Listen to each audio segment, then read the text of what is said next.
So in this next video in York, I'm going to be exploring as many of the little hidden out-of-the-way places, the nooks and crannies, the places that tourists don't normally go to.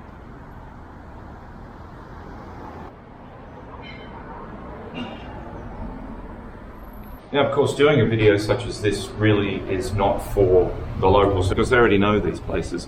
This is more for people overseas, just to give you an idea of what's behind the scenes in such a historic city. And for me as well, because I want to explore these places.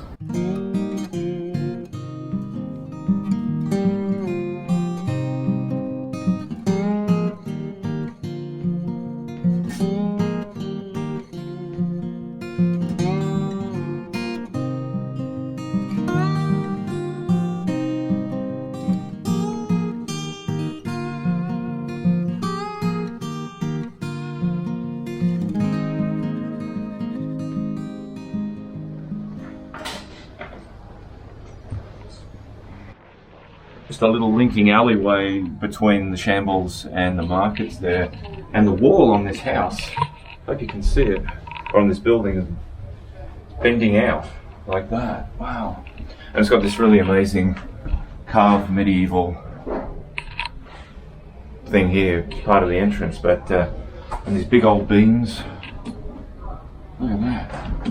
Wow.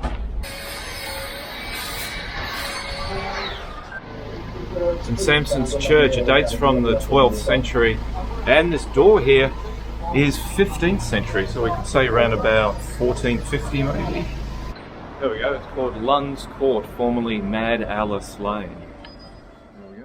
Just came off Swinegate, and this little alleyway, I don't know if it has a name or not, but I found right here, looks like the old, well, it's certainly medieval wall there. There's some of the timbers up there as well. See that? That's a wonderful little medieval leftover. Low ceiling. Wow.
St. Martin Le Grand Church, mainly dating from the 15th century, though it has pre-conquest origins.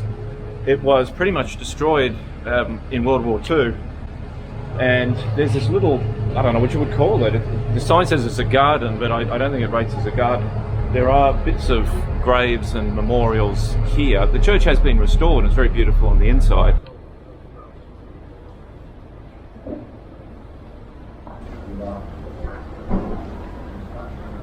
Just a little out of the way area, and it's under the clock. This area and the church is really well known for this clock up here.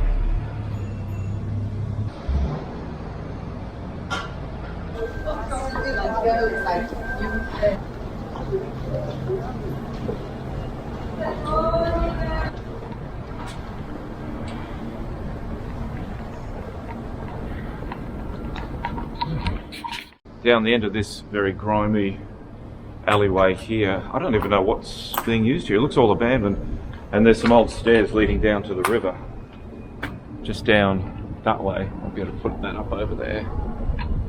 There we go. Of course, not every area can be glamorous and fascinating and and decorative, but it's part of the York story.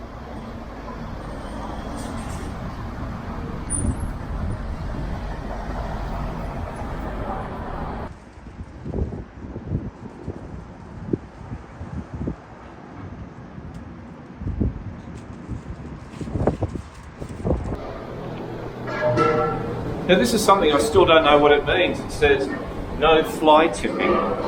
Anyone found doing so will be liable for prosecution. What is fly tipping? I thought it was something to do with fishing.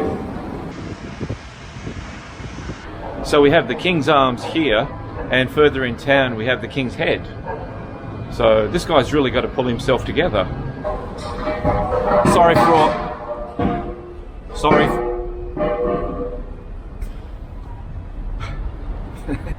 Sorry for all the dad jokes. That's all I got. Well, stepdad jokes.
Here in this very lovely churchyard, there must be a restaurant nearby because I can smell sausages everywhere. Making me hungry.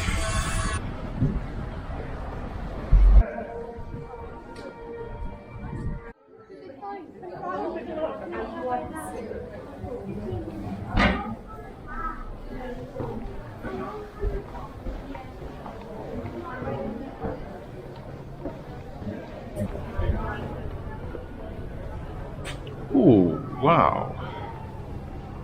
It says here the few decorative details and the masonry fix the date of the house at circa 1180. So these details you see here about 1180, it is without doubt the oldest dwelling house of which any substantial remains still stand in situ in the city.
just on my way to find the Anglian Tower in the park and passing this nice little bit of greenery here, and I've noticed that a lot of the stones, in fact all of them that are there, are all reused from something else.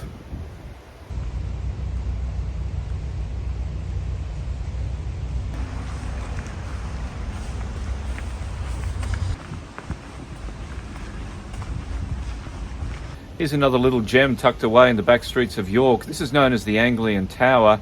There's a lot of mystery surrounding this building, mainly because no one really knows exactly when it was built. Dates from the 5th century to the 9th century have been proposed, but it seems certain that it is an Anglo-Saxon construction. It looks like it may have just been a place for soldiers and sentries to move through and to use. What does seem quite possible is that it dates from maybe the 7th century, so let's say about 650. That makes it very rare in England because there's nothing really quite like it in this country. And also very early. Anglo-Saxon buildings such as this are rare as hen's teeth, so this is an amazing discovery and something which, well, as you can see, there's nobody here at the moment. Nobody comes to visit, nobody knows about this.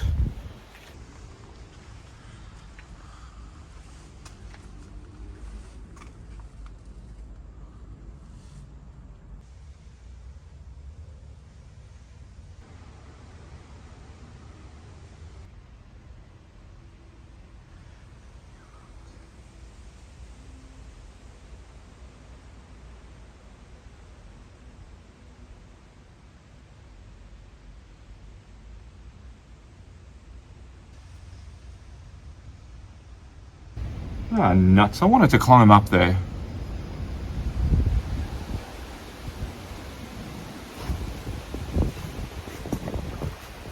Really, considering where we are in England, this could very well be a Danish tower. I mean, if it's 7th century, but if it's later, if it's up to the 9th century, then it could very well be Danish Viking, not Anglian, Anglian Anglo-Saxon. Yeah, nothing going on here. Nothing at all. No one here. There's not even a plaque here, actually. There's nothing to tell you that this is the Anglian Tower. It's on a couple of tourist maps, but who comes here? Obviously nobody. Now I'm walking down into the interior of what we know as the Multangular Tower, the Roman Tower. And there's some sarcophaguses, or sarcophagi.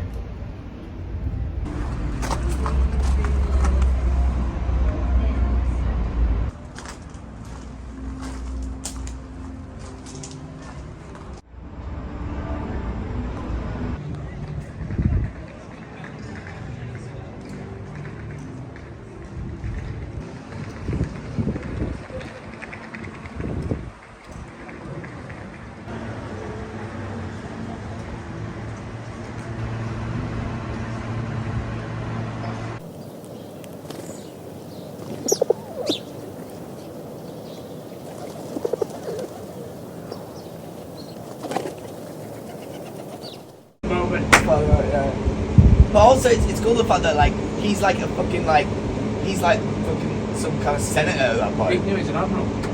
And he's like, well, Admiral fucking Iceman's told that you're in charge, but he's beyond us. So and that was his rival in the original movie. That's the guy hated. They hate each other. Hey, you can be my. You can be mine. he's like. You'll be my bodyguard. I can be in all of the Just that bass break. It's very careful about fucking the film Airplane. I'm not listening to what he's saying. Strike it! Sorry. But also, it's kind of like Turn on the autopilot. and then and also the dickhead guy comes back to save him in the end, which obviously was He's such a dick. no, but he's great. he's like, but he had to come. He had to become the. Another minute outside with those three tosses and I would have murdered them.